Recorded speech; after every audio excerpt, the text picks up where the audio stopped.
Hey guys, this is your Bible lesson for the 27th of January.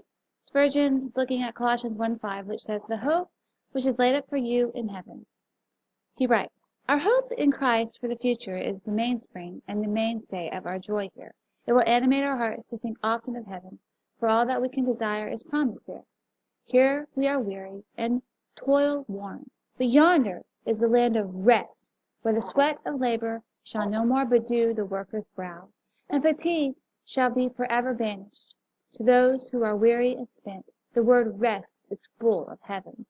We are always in the field of battle. We are so tempted within, and so molested by foes without, that we have little or no peace. But in heaven we shall enjoy the victory, when the banner shall be waved aloft in triumph, and the sword shall be sheathed, and we shall hear our captain say, 'Well done, good and faithful servant.'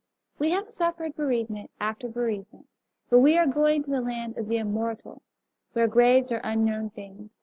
Here sin is a constant grief to us, but there we shall be perfectly holy, for there shall be no means enter into that kingdom anything which defileth.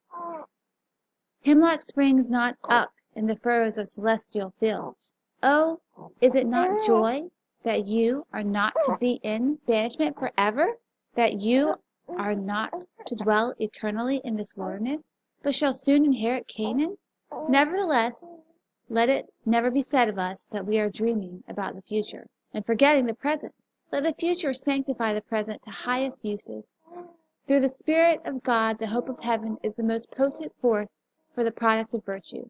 It is a fountain of joyous effort. It is the cornerstone of cheerful holiness.